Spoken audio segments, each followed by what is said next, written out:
Hearty greetings, everyone. Welcome to the podcast Byzantium and Friends. I'm Anthony, your host. I hope you are having a pleasant winter break. I have spent it mostly translating Nikephoros Grigoras, the Roman history. I hope that I will be able to finish the second volume soon, and then I can work on the notes. In the meantime, in my downtime, I read Aristophanes' Clouds. This is a play from the 5th century BC about Socrates. And Aristophanes is actually one of the most intelligent and prophetic writers I've ever read. And in that play, he imagines the existence of what we would call today sort of graduate research institution, where all of these natural scientists and linguists and other philosophers gather, and they're researching all of these incredibly esoteric questions with Socrates as the kind of dean presiding over all of these very, very strange activities. And it's told from the perspective of a young man who is forced to go there by his father. And the young man has other kinds of social ambitions. He comes from a family of sort of mixed background and that is sort of wealthy and more commoner. And he wants to associate more with the cool kids, who have horses and they race and they're outdoorsy and very Athenian gentleman-like. One of the reasons why he can't stand the thought of being at this graduate research center is because the people there are weird. They're what we would call nerds. They're very unmanly in his view. Like, they don't do the kind of manly things that a proper Athenian citizen of means would do, like have horses and race them and, I guess prepare for battle or speak in the assembly or do these kinds of things. They're all indoors all the time, and so their skin is all sort of pasty and pale. This is very adjacent to how Athenians thought about women, who were also supposed to be inside, and so the sun didn't see them very much, and so their skin was very much whiter than that of the men. Men are more sort of rugged outdoors people. And then, of course, there are all these questions about Socrates himself. He seems to worship these strange goddesses. He's also not a proper Athenian gentleman involved in politics the way one should. In a number of Plato's dialogues, he appears either speaking with women, receiving inspiration from them, or compared to a midwife, and so forth. He exists in a mostly private sphere. It doesn't want to have much to do with politics. So there is a question about the gender identity or the masculinity of all of these people in the play. This is I think a rather prominent aspect of it. And it was very, very prescient of Aristophanes to turn it that way, because remember, there is no institution of graduate learning in Athens or even any school of higher studies. This is long before Plato had actually founded the academy, certainly long before Aristotle came along and turned philosophy into more of a library research kind of activity. Aristotle is the first person in history who's called the reader. Right? So it was a kind of major part of Plato's objective to acknowledge all of that about Socrates, but also to present him as undeniably masculine in certain ways, even outperforming the manly men of Athens. So there are all these discussions about how he performed in battle. This is in the Symposium and the Apology. Also, how he performed his civic duty when he was in the council with, resisting pressure on him to do the wrong thing. He held his ground. He did the right thing. And so there's a way in which Plato wants to kind of remasculinize the figure of the philosopher, but also acknowledge these links, these channels that exist between the philosophical life and what most Athenians would consider the world of women.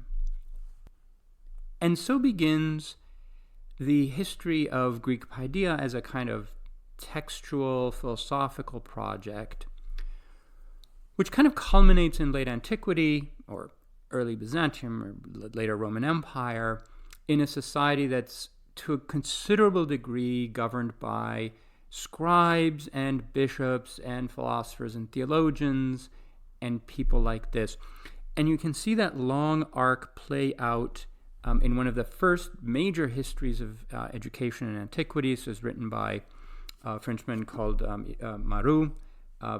In the English translation is A History of Education in Antiquity, originally published in 1948.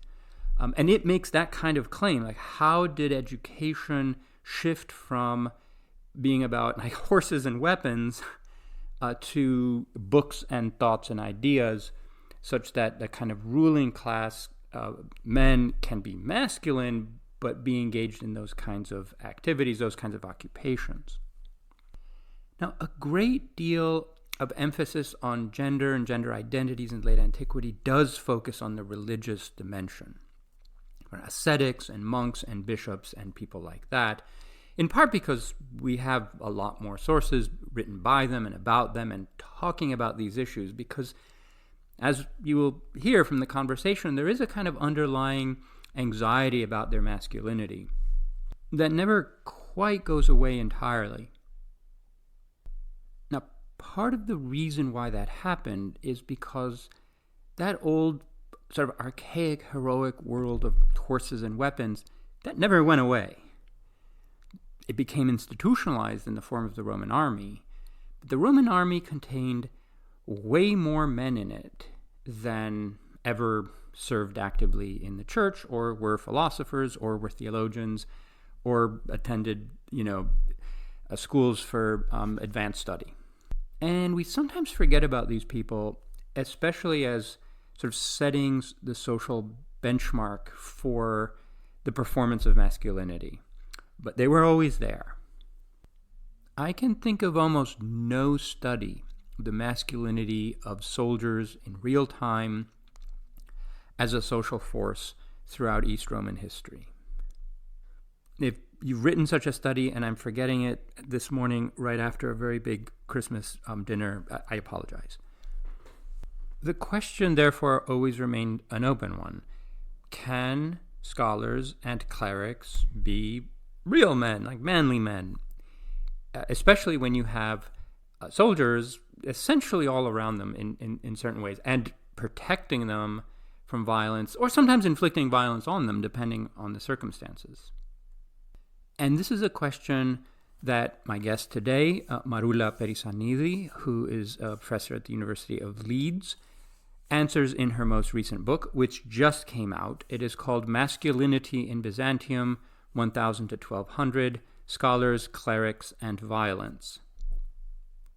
And it looks at these occupations, especially the nexus of violence that sometimes unites them, and violence not just like war, but also hunting and other kinds of activities that men can engage in that are use force. And this is a brilliant book. I mean, it looks very closely at a number of figures, and their texts, the sources that we have that they wrote or were written about them, looking at how they navigated this problem of masculinity given what it is that they did, and to try to construct their own versions of masculinity for scholars and for clerics, respectively, that was distinct from that of soldiers. And there are many wonderful readings of these sources in the book, but also a lot of context, so that you know like who these people are and what their social position is, and what the rules and laws, or the canon law, say about what they can or can't do. And in the conversation, we also get a little bit into comparisons with the West, because Western and Eastern Christian priests were in very different situations when it came to this question. And in general, Westerners liked to depict Easterners, that is, Latin speakers liked to depict Greek speakers as kind of effeminate and unmanly. But when it came to priests, it was the Greek-speaking priests who had like beards and who could have families and children, whereas the Westerners, after a certain point, were supposed to be celibate and to shave, which led some Easterners to say you can't tell the difference between a Western woman and a Western priest. As one other author I have translated said, you literally have to reach down and grab them to make sure that they are in fact men. So the gender dynamics played out in these polemics in all kinds of ways between East and West, but here we're going to be concentrating mostly on scholars and clerics in their own East Roman context and how they created their models of masculinity. It's a wonderful book.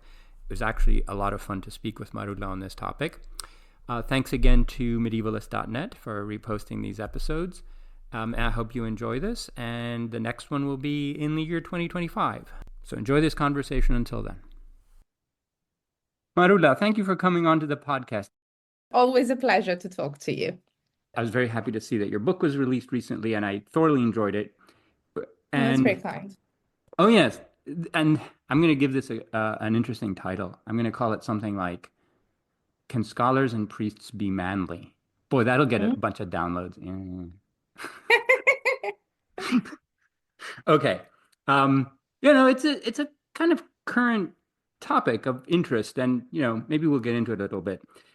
So you've written a book which is a sort of focused study of the way in which certain scholars and clerics in the 11th and 12th centuries constructed their masculinities, largely through the texts, right, that we have of them, but also some narrative accounts of what they did, but mostly their own words, like their own ideas about this.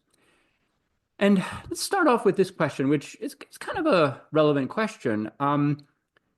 Is scholarly masculinity sort of defensive in nature? In other words, do these writers feel that there's some kind of deficit in their masculinity that they have to compensate for in some way, or to explain it away, or something like that? And in comparison to whom?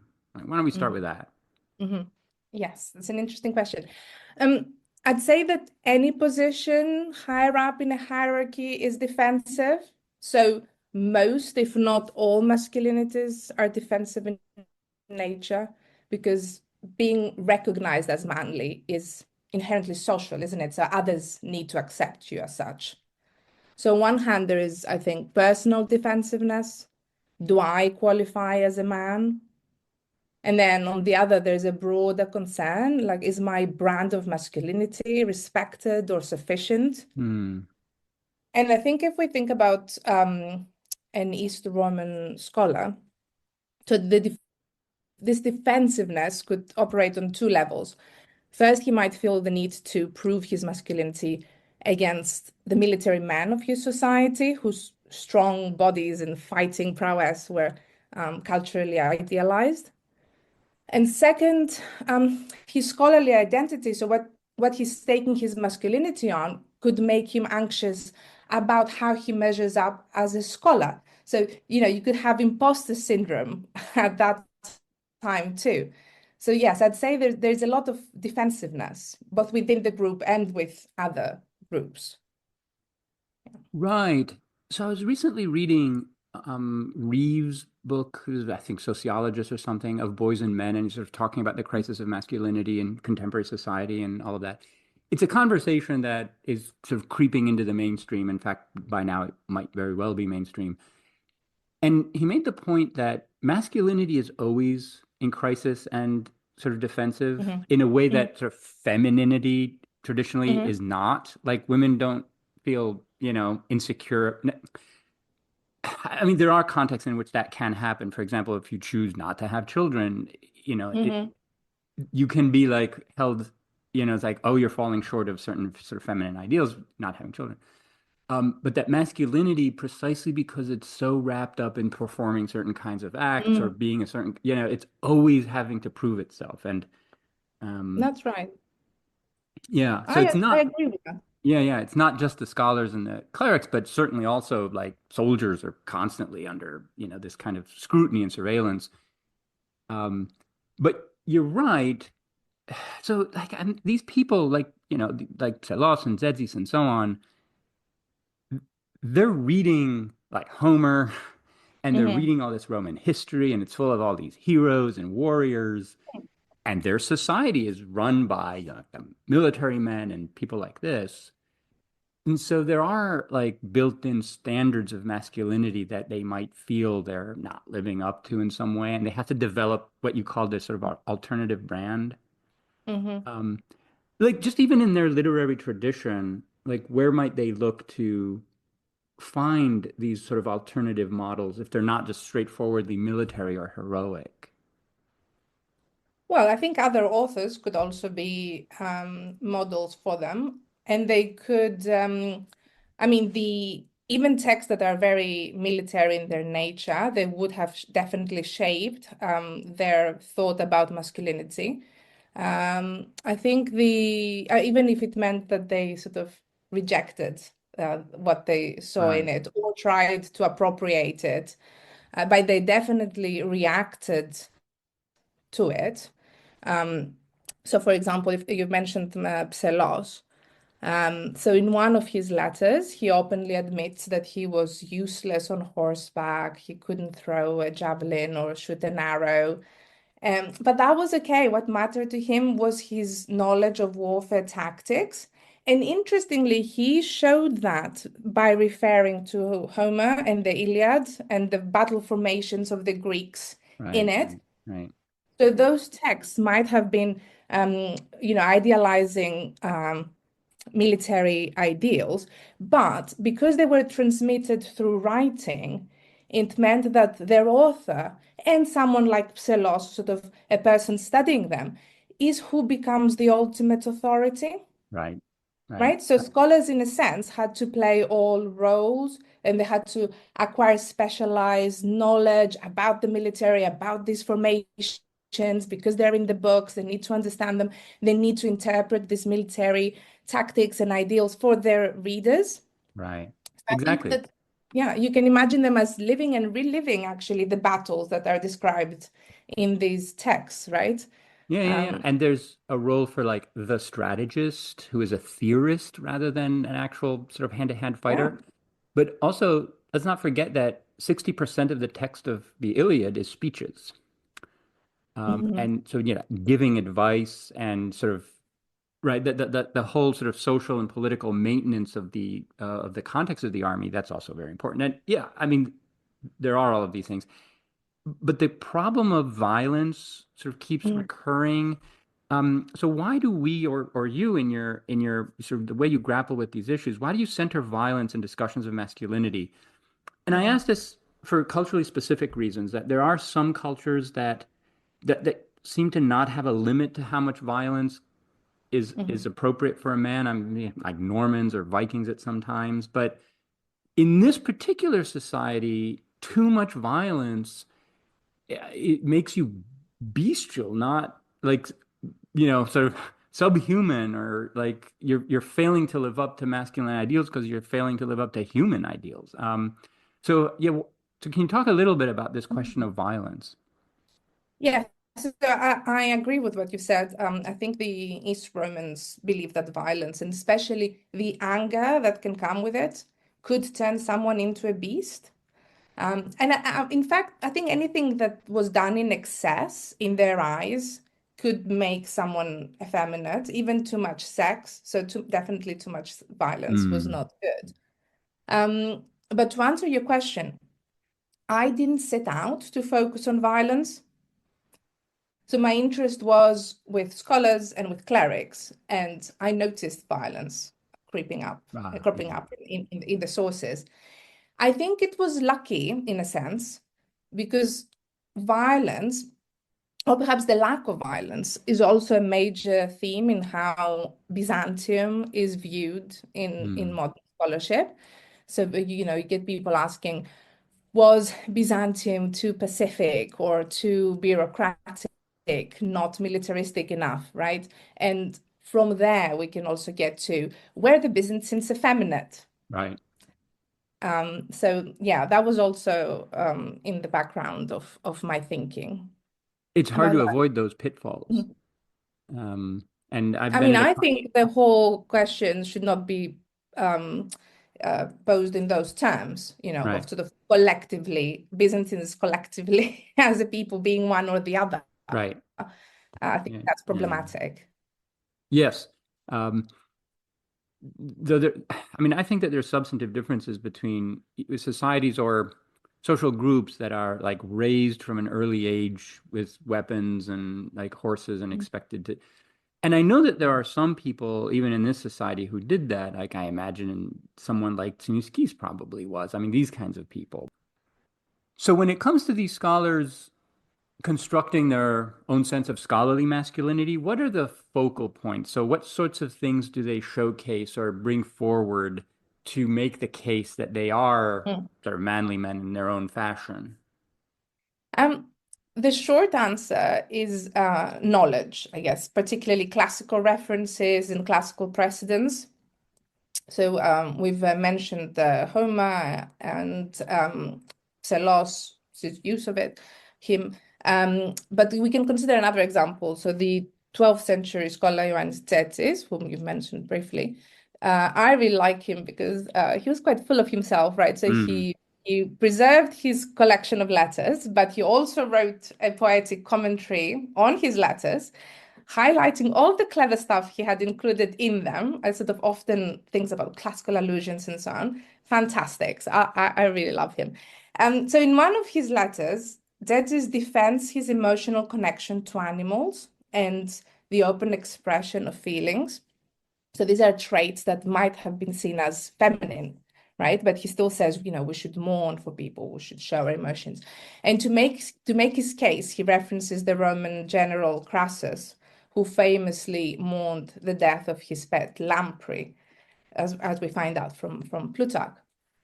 So this example was brilliant because it showcased Dedis's scholarly erudition, while demonstrating that even a celebrated military figure could openly express emotion, making such behavior not only acceptable but admirable.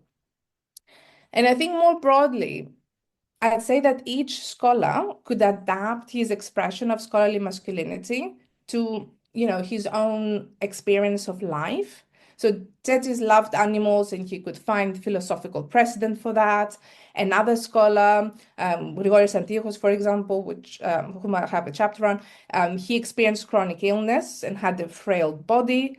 So he could visualize that as a scholarly body, a body perfectly fitted for a life of reading and writing. And another example comes from the book that I'm currently writing on speech difference. There I explore figures like Pselos again or Theodoros Prodromos and how they drew on scholarly traditions to identify disabled role models, such as Aristotle, who was believed to have a lisp or a stutter. So I think this approach allowed them to reframe disability as a mark of intellectual and masculine identity, right? So you can Yeah. look back into the scholarly tradition, philosophical tradition, find examples of the past, use classical allusions to refer to them, show how clever you are, and then you can present all sorts of things from your life in a positive light. Yes, and they are drawing on ancient traditions here, or rather, a tradition that had been evolving since antiquity. And Mm, for me, the sort of first striking case of this is a figure like Socrates, mm, um, who, maybe we'll talk about Socrates a little bit later on, but masculinizing the philosopher was mm. was a heavy lift. Like, how do you make someone like this, who's like not actively involved in politics, who's not like a noble aristocrat everybody looks up to, but is a sort of rather odd, contemptuous, eccentric character who hangs out with all these weird people? How do you make that kind of person manly? And this is in part what, Plato's work is trying to do. And this is why he has episodes where he talks about how Socrates, held the line in battle and he fought, and he has Alcibiades praise him for, Mm, being the last person to withdraw when the Athenians lost a battle and things like this.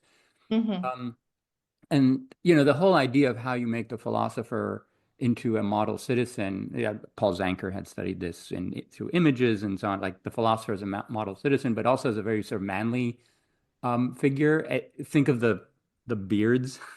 yes, Yes, beards. yes, yes.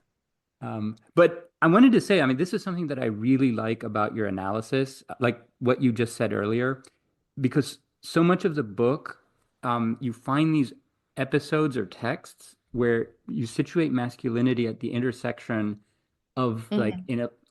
like their scholarly interests, their what they reveal about their personal lives, Yeah.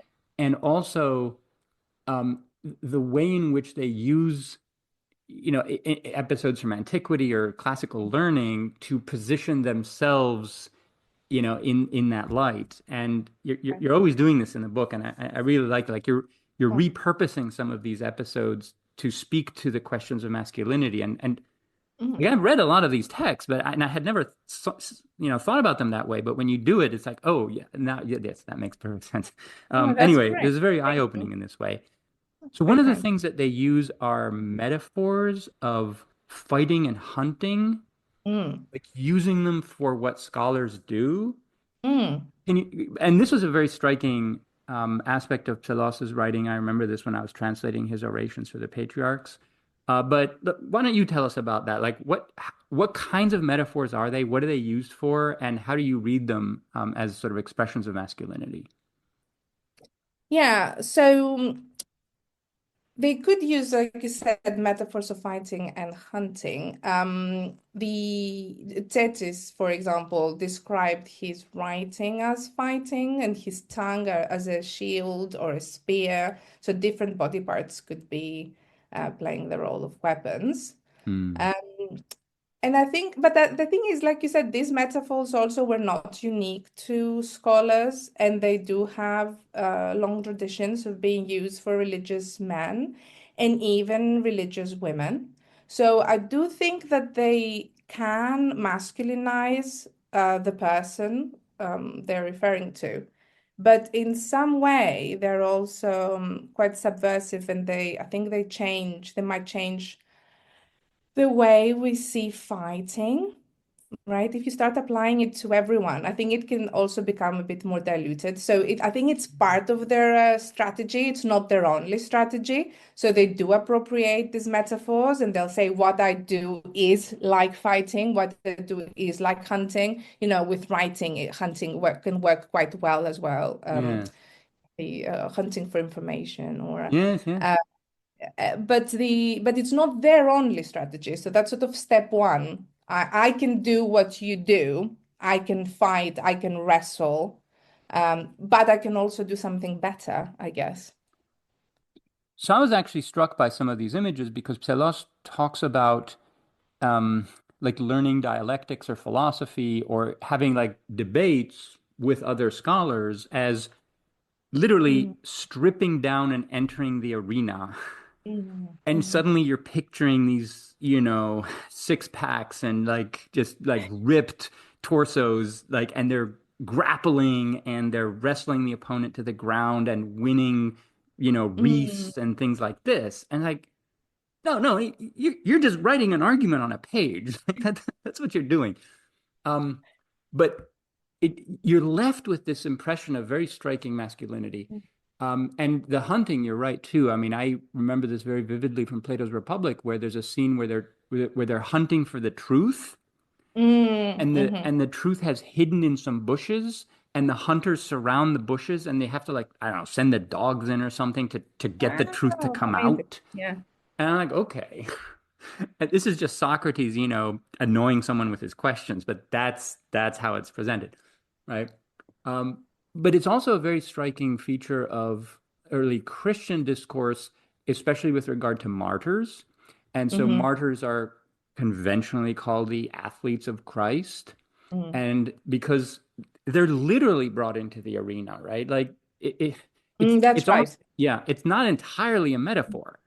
But they're in the arena to do like spiritual combat, That's right. unlike the sort of blood and guts kind of combat that the other people are. And so they're called the athletes of Christ in many places. There's the soldiers of Christ, right? The milites are Yes. the, and there's a whole tradition about that. And Christians are just so damn good at appropriating the practices of ancient Greek culture and just kind of Mm. redefining them in like a Christian mode, and like they're very overt sometimes that this the spiritual athlete, Yeah. right? Not the bodily athlete, but they will use all of the vested, positive imagery associated Mm. with athletes in that culture. Like these are heroes to be celebrated.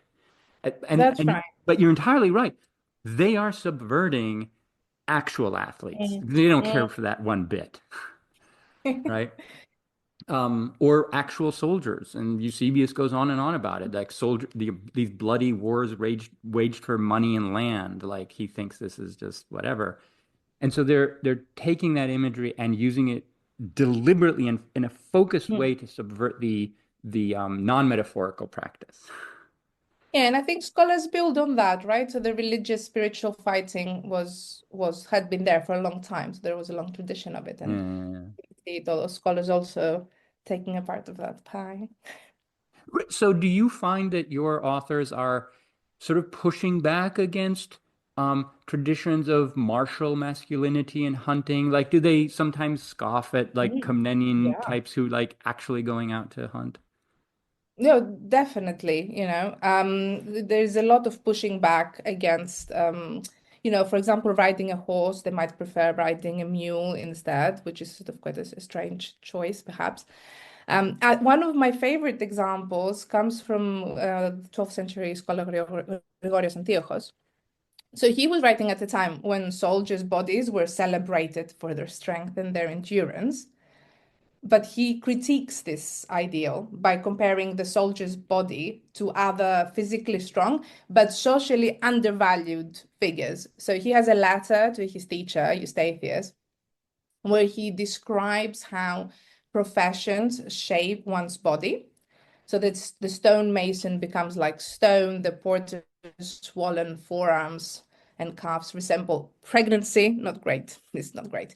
And the soldier's body turns almost into iron for wielding weapons, right? It's like iron. Yeah. By including porters and stonemasons in this comparison, he undermines the soldier's Right. idealized body, Yeah. right? It's associating with laborers whose strength, okay, was there and was necessary, but was not culturally admired. And it gets even worse when he compares laborers to a female donkey burdened by, sort of irrational servitude. And I think it becomes quite clear that physical strength alone, if there is no intellect or reason, well, that falls short of true masculinity. Right. Right? So it's not enough. So it's not enough to have a soldier's body. It's not enough to be able to go and, fight. Um, if if this is not accompanied by intellect and Right. reason and The idea being that reason is the sort of the most distinctive human characteristic and most distinctive of the superior or dominant sex, which are men, and so therefore the more Mhm. intelligent you are, that like this is a very old, I don't know, Aristotelian or whatever. I mean, it goes way, way back. Um, and yeah, I mean they have a long tradition to lean on when it comes to these things. That's Yeah, right. as you were speaking, I was just thinking of Ioannis Geometris, the poet of the 10th Mhm. century. So slightly before the period you're talking about, because he was also a soldier and a poet. Mhm. Mhm. And he has a poem where he's praising these Roman soldiers and they're marching and they're dressed in their armor. And he talks about them as like moving statues of steel and something like, or, Mhm. dragons made of steel or something like this. But like he leans into um, the hard matter kind of aspect. And I don't think he sees them as, Mhm. um, anyway, I mean, it's a way of praising his type, but I think he's one of these people who wanted to have it both ways, and they're pretty rare. Yeah, Um, I mean, it sounds pretty impressive to be able to have it both ways. I think you'd have a yes, lot of your yes, life would be very good in some ways. yeah. But this is something that we need to remind ourselves constantly because we come from Mm-hmm. society with very different values about these things, but that authorship is sort of male coded, or at least Mm-hmm. in many genres, it's kind of male Hmm. coded.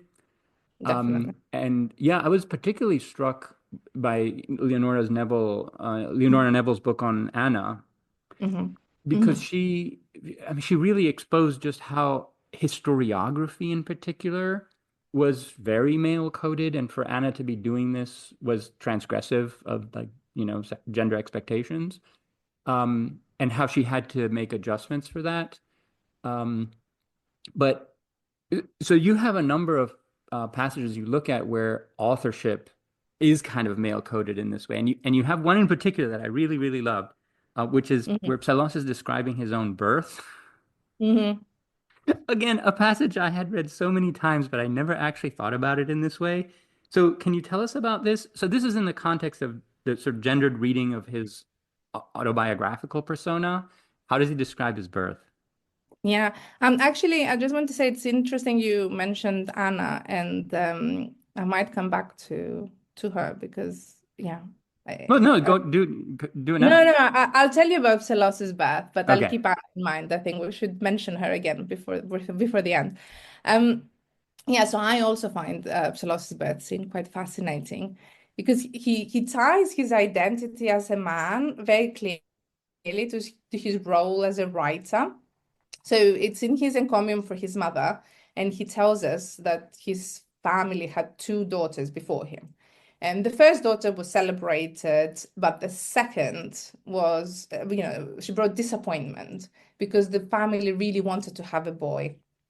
So this way he sets up the stage for his own arrival, drawing attention to his sex, right? So we had two female children before, and now we're expecting to get a male boy, him. But Hmm. how does he describe his birth? He says, after many prayers, the present author burst out from nature. And I think it's as if Pselos sort of rewrote the modern phrase, it's a boy, Yeah. but into something more like it's an author, It's an right? author. Yeah, of course, this was just his way of saying this baby was me, I was Yes. born. But the way he frames it is very revealing. He Yes. just doesn't just see himself as a male child, he sees himself as a writer, Yes. which, as you said, was a role that was very closely tied to masculinity. So yeah, for him, from the start of his life, right, being a man and being an author were inseparable. Right, because he's talking about the birth of his siblings in terms of sex, and Mm. it's not girl, girl, boy, it's girl, girl, author. Author, exactly. Yeah. I love that. Okay, now tell us about his feminine side, because this is something that he talks about in some texts, and it's gotten a lot of attention. Mm, It's mm, rare for pre-modern, male mm, authors to talk about their feminine side explicitly. So, mm, what is this? In what context and for what purpose does he bring this up? mm, mm. Um, so Silas reflects often on his feminine side in his letters, particularly. I think there is one statement from one of the letters that I think is very revealing. So he says, with regard to learning, I have a more masculine disposition, yet with regard to nature, I'm feminine. So this is one of the sentences that has attracted a lot of attention. So femininity for Psalot often has to do a lot with emotions. Now, what he means by nature is complicated, and I'm not Right, going to go into this right. now. But I think that his emphasis on learning is important, and that hasn't been he has been neglected in this discussion, I think, right? So he says, with regard to learning, I have a more masculine disposition. I don't think it's an accident that phrase is just before the next one that says, with regard to nature, I'm feminine, right? So I think that for Pselos, learning acted as a form of masculine capital, which allowed him to make a claim like this without jeopardizing his masculinity. So you can imagine masculine capital working a bit like currency. So men accumulated it by embodying traits and behaviors that were considered manly, such as, physical strength. We've been talking about intellectual achievements, leadership, all these things, right? So the more of these they have, the more manly they are. And interestingly, that meant that the more masculine capital someone accumulated, the more leeway they had to then engage in behaviors that were Mm, seen as non-masculine, yes. right? So like emotional expression, showing one's sensitive side and so on, without threatening their social standing. So for Pselos here, I think his intellectual mastery, his deep engagement with classical texts that we've been talking about, well, that gave him considerable masculine capital, which in turn enabled him to adopt and even celebrate sort of traits associated with femininity. Mm? Yes. And I think that in doing so, he also pushed the boundaries of what society more broadly understood as manly or effeminate, right? But without having to defend femininity or effeminacy itself. Yeah. So it was a good tactic. Yeah, no, I love the way you use the sort of masculine capital that you can then spend Mm, by doing things that are perhaps unconventional or admitting things about yourself that are mm, unconventional. It's kind of like a like only Nixon could go to China, right? Like, you know what I mean? Like if you're like anti-communist enough that no mm, one will mhm, suspect that this is some mhm. sort of whatever, like you can go to China and make a I deal. think there were limits, right? So for example, we're talking about finding classical precedents. Yeah, you can show your emotions if you can find Crassus having also shown his emotions. That's easier. I think there would be things that would be harder to sort of admit or say, and Yes. still have your masculine capital cover up for you. Yes, yes. I was actually even thinking of like rock stars of the 80s, Mhm. especially like glam rock, because I was always, even at the time, I was kind of perplexed about how, essentially dressing up like a woman of some kind on stage and with the hair and everything, how that's like masculinity exactly. But I understand that when you reach a certain point that like, Mhm. I know you're an idol for like not only so many women, but so many women want to sleep with you, and like you're Mhm. on tour, and it's like you can get away with just about anything. Like, anyway, whatever. Okay, And there's then a you lot. think things for society as well, right? Because you sort of think about wearing something pink. Initially, there would have been a point where that was maybe controversial. Now you can wear a pink shirt and no one's going to think anything of that. Yes. Because things change. I think there are shifts in society, and these people help produce those shifts, Oh, I think. well, thank you then. Okay. All right. Let's switch gears to East Roman priests. Mm, So, how are they different in some sort of important ways from their Western counterparts that impacts their masculinity? So, is there some kind of special framework that we need for discussing the masculinity of East Roman priests or Orthodox priests in this context that is different from that of their Western counterparts?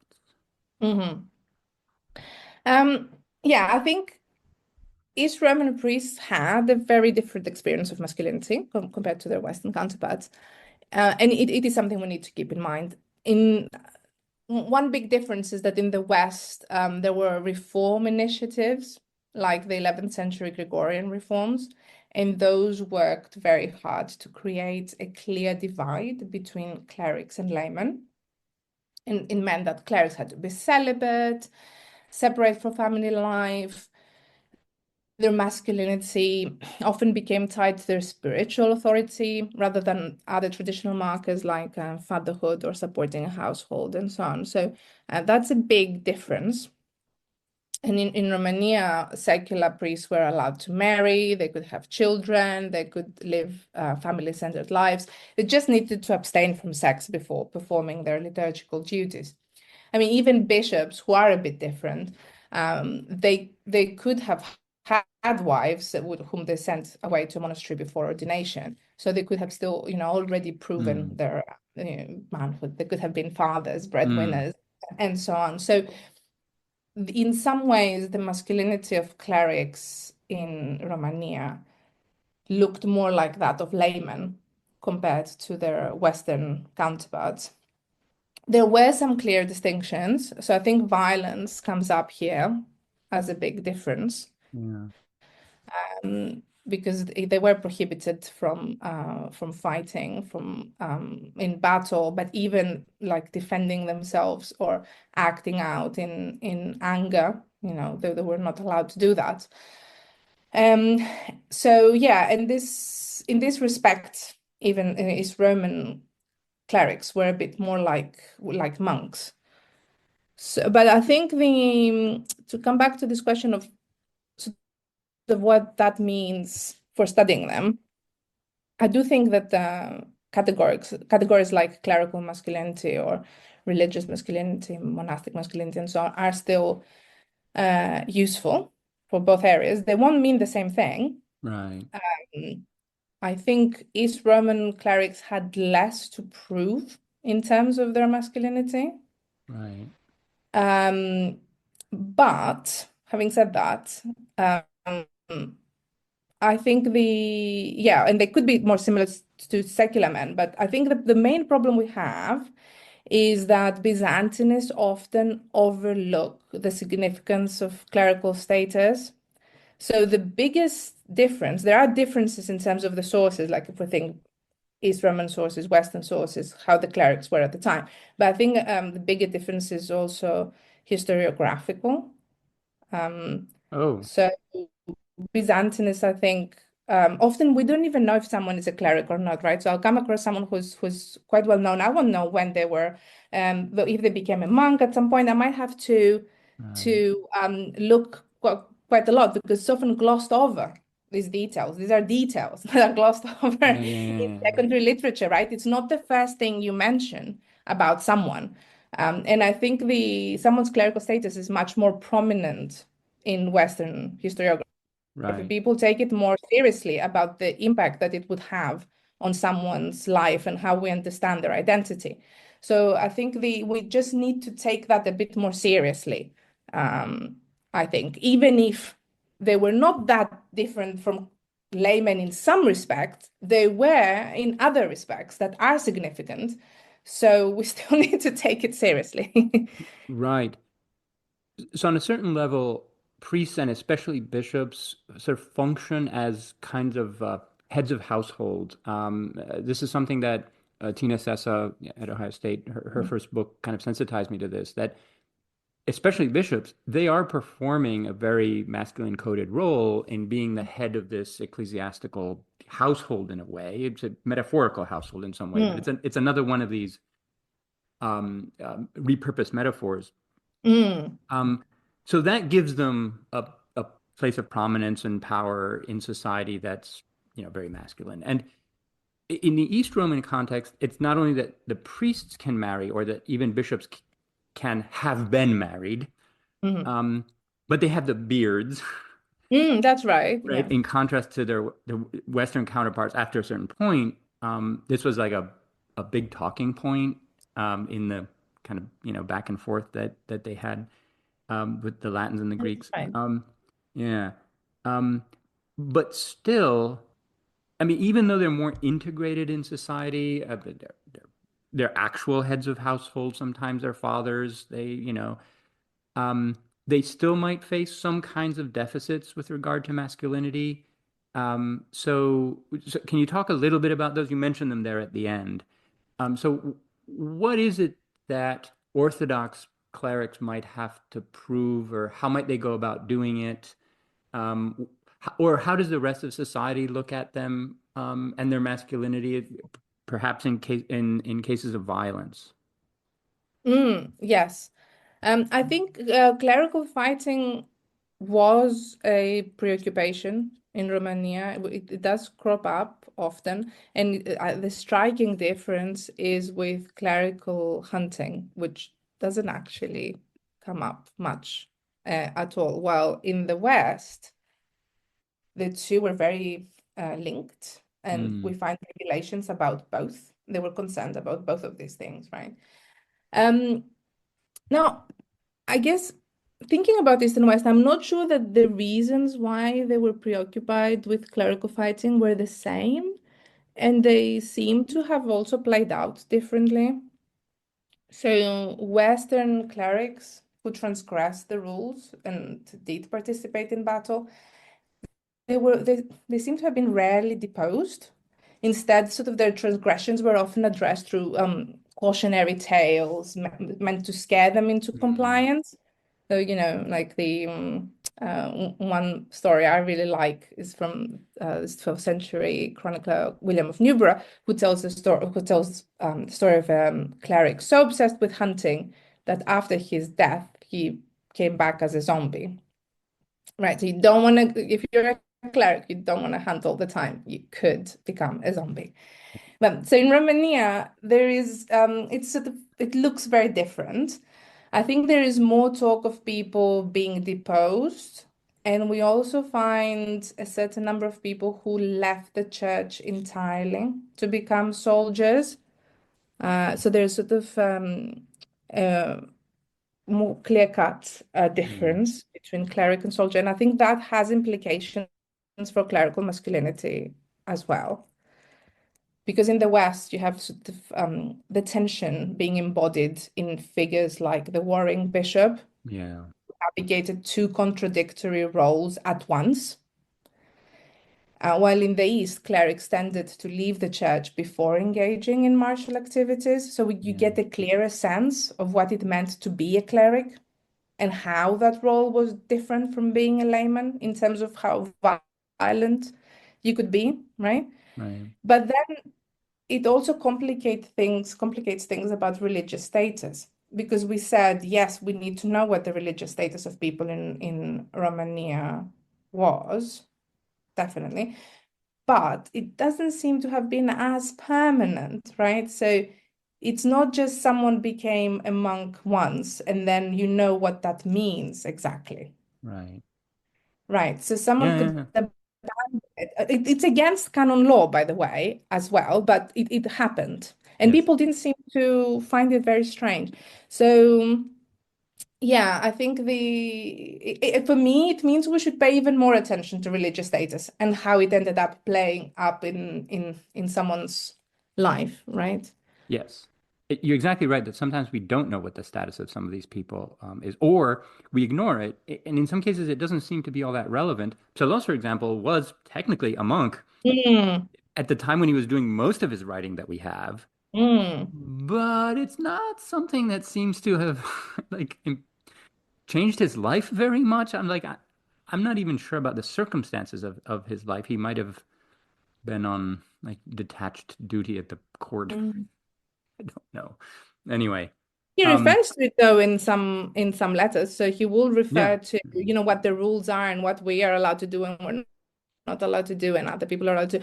So, it could just be rhetorically using it in his own way for that specific letter, but it was there as part of his life and would have been there as part of how other people saw him and the kind of criticisms they might have brought up on yeah. him. And as with all of our sources, if you're appearing in them, especially if it's a history or a court record, if something has gone wrong, you're doing something unusual to merit that kind of attention. And so we always have to remember that these people who come to our attention do so because they're a bit, off. In some way, they're deviating from social expectations or the norm. Anyway, that's something we just have to deal with all the time. Mhm. A question about scholarly and clerical masculinities together. Mhm. So, in this context that you've analyzed, does it require an unequal relationship to women? In other words, is masculinity defined as being not whatever it is that women are or do? Like, is it a kind of zero-sum game between the two in that way? Mm. Um, so yeah, thinking about the categories of clerical masculinity and scholarly masculinity, which I use in the book, I think clerical masculinity was closed off to women because they could not be ordained clerics. So that's sort of more clear cut. But scholarly masculinity was not closed off to women. I think a woman could lay claim to that. And oh yeah, actually now is a good time to come back to Anna Sure. that you mentioned earlier. Um, I think Anna would have made an interesting chapter. I have not done the work, so I'm not going to say I know what the answers are. But when I was rethinking about the what you presented before, Leonora Neville's idea of how the grief that dominates the beginning and end of her story, aligned with, sort of with traditional Greek conceptions of femininity, and that she's trying to make up there for being a woman while tackling a typically male pursuit. I think this is a very interesting narrative, but I wonder if we could also see it differently now that sort of we know more about scholarly masculinity, because I think perhaps we could view Anna's emotional vulnerability, her expression of grief, affection, compassion, alongside the similar sentiments that are displayed by scholars like Salos, Clerics and Antios in their letters and speeches. So I'm not sure she's that different because they also express a lot of these feelings, right? So what instead of reading grief solely as a feminine trait, we understood it as a reflection of her scholarly identity. Perhaps it's both her erudition and her grief that within that framework can be seen as manly, or Mm. at least not that different, right? So I think Tzetzes, Antiochos, Pselos all refer to how sad they're at points, how they're crying. How, you know, Antiochos even becomes ill at some point because he's so sad. I think about his father, that it has sort of consequences on his body, how much he grieved, right? But the way that it's presented, it's not. I think it becomes almost part of something that a scholar could express, So, accompanied by the scholarly capital that they have, of course. yeah, so is it possible that the two are converging in the following kind of way? Hmm. That Anna sort of accumulates feminine capital by performing displays of grief for her relatives the way she's supposed to. And she Hmm. spends that capital in writing about battles, Hmm. right? Whereas the male scholars are accumulating masculine capital through Hmm. associating with, I don't know, philosophical traditions and whatever, and they're spending that on displays of emotion. So I agree with that, but I think that because s- someone like Solos's history had already been written, there were these precedents. I think the fact that she would have known of male authors writing um, similar texts, although it's Right. more in letters, but still, the fact that she knew that they could also express their grief, Mm-hmm. and it might have made it for her less of a, I mean, I wonder if it made it for her less of a feminine trait, or was it, what I'm saying is, I guess, that when they're using their capital to subvert traits that were thought as feminine and sort of to acquire them for themselves and in a sense masculinize them, I Yeah. think they change what we think about those traits. In the same way we were saying before about fighting, that if everyone is sort of spiritually fighting and scholarly fighting, then Right, what right. happens to physical fighting? In the same way, if everyone is crying, right? Selos is crying, Tets is crying, Antiochus is crying, then what happens to crying? Is it still, people do say, oh, tears are for women, but then if you go on and sort of have five male examples of crying, what happens to that statement? Sure. Does that stand? No, exactly. I actually don't think that sort of weeping and public displays of weeping are necessarily feminine coded. I mean, since antiquity, Mhm. I think even men sort of perform a great deal, a wider range of emotion than, yeah, I don't know, the stoic bro today is sort of supposed to, right? But um, I think in Anna's case, it's a much more specific genre related. Like these are the Mhm. laments for deceased family members that a woman is expected to Mhm. perform. Like it's a much more specific thing. And I wonder whether we need to bring this down to a more granular level of sort of genre by genre, um, Mhm. because some might be more or less masculine Mhm. coded. You know what I'm thinking, actually? I'm thinking of the history of classical studies in the US and the UK over the past, I don't know, 150 years or so. I mean, I'm not going to get into the details of why I'm looking into this, but there are certain authors or genres that are male coded. In Mhm. other words, working on them is for men. Mhm. Bizarrely, it's something like Pindar.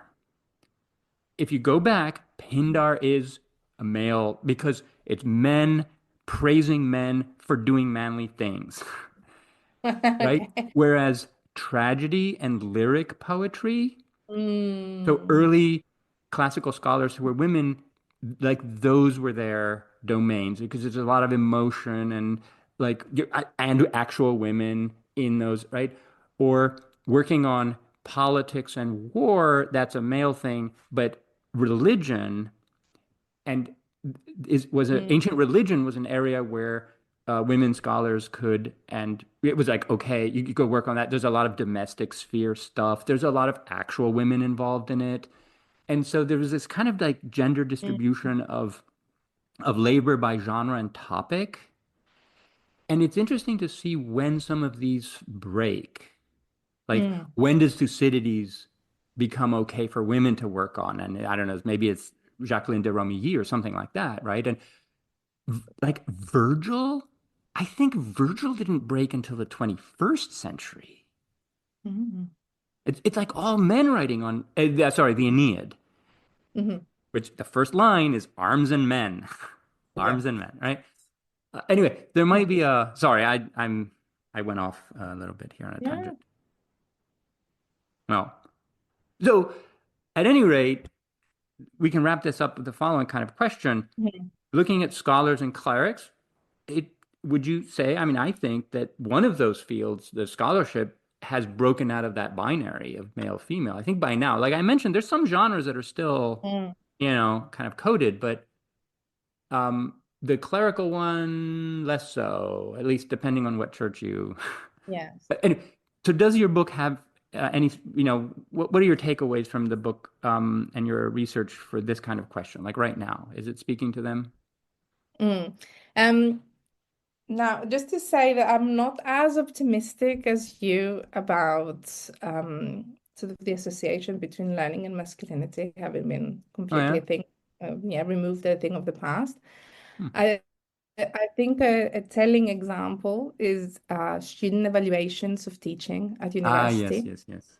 right? Which Good have point. strong evidence that female faculty receive lower scores, more negative comments about their personality, their appearance, Yeah, competence, that's right. professionalism, Yes. right? So I think this is because of what students think academic authority looks and sounds like. And that's it's more like you than it is like me. But people think it sounds like it's true. So there are then all sorts of other issues with to do with motherhood, caring responsibilities, and I'm not even going to go into that. Um, I think there is still a lot of progress to be made in terms of dissociating learning from masculinity. right. And I think we should, right? So just to make it clear, it should be for everyone. Um, Now, as for whether we can learn something from the past, I think I'd approach this idea with caution. I don't think we can find like a perfect model of masculinity to simply adopt for our times. The social and cultural parameters are so different that any direct translation would just, wouldn't work. Inspiration, perhaps, but replication, not so much, right? Mm, Um, what the past does offer, I think, is a clearer lens to examine structures of oppression. How people, what kind of gender hierarchies were there, how people navigated them. And I think that it is easier sometimes to see these dynamics in historical context because we're not as emotionally invested. So we can study them more dispassionately. And yeah, so you can see Byzantine history as a kind of laboratory, right? So we can explore the forces that regulate behavior and how people resisted them, or sometimes they may have just lived within the systems and made their lives bearable. Not everyone has to be a radical and mm, gender radical. Um, but yeah, and another thing that I think is useful about sort of the long dead people is that we tend to be more forgiving towards them, so more willing to understand their complexities without rushing to judge them. So I think we can take things from the past for reflection and understanding. So yeah, not so much to replicate, but to think with. right. So, Fair point. I have found positive, or at oh, least good. in retrospect. Yeah, I mean, so one of the questions that's interesting in the whole crisis of masculinity Yeah. debate that's coming up now is if you ask men, okay, what is it about being a man that you're sort of proud of, or what would you Hmm. point to if someone Hmm. asked, so where are you performing your masculinity? What would you point to? Hmm. And so so personal aside, I'm not too interested in that question for my sake. Like, I don't think that anything is at stake for me in that question, but it's an Mhm. interesting question. Mhm. And I can honestly say that it is certainly not, let's say, my scholarship or Oh. anything that I do that might fall under that rubric. I just don't think of it that way. Mhm. And in part, I realized, just sort of thinking kind of autobiographically, that I have held that position since I was a teenager and I read Plato's Republic. And the argument that he makes in book five Mhm. about the equality of men and women when it Mhm. comes to intellectual matters, Mhm. for me, settled the issue at that point, and I have never had any reason to change my mind about it. Mhm. And this is in part why I can. So when I'm reading Anna and she has in her preface, I have studied Mhm. X, Y, and Z. Mhm. And a Mhm. number of those things is Plato and the Pythagoreans, who are two, so a person and a philosopher and a tradition Mhm. that valorize that kind of gender equality when it comes to Mhm. philosophy. Mhm. And I don't think that's an accident that she cites those Mhm. traditions for that. Mhm. Anyway, um, so yeah, I've just been with Plato or Socrates ever since. But it does leave me really unable to answer that question. What Like what yeah, makes you a man? yeah, or like proud to be a man or whatever. Like I honestly have not given that much thought, but I don't think that the answer would be particularly interesting. I don't know. I like to Mhm. fix things at home. I don't know. Does that count? But that's also interesting. Yeah. Don't get me started on Okay. Okay. what Sorry. makes masculinity, because I can tell you later my views on that. I have views. I'm not sure I they're for I the I want to podcast. hear them. Yes, but let's keep them offline. All right. Marula, thank you so much for coming on. The book is wonderful. It's Oh, thank you. really, really wonderfully written and carefully argued. And I love it when people discover new things in text that I thought I knew, that well, but you did it. So thank you. That's very kind. Thank you, Anthony.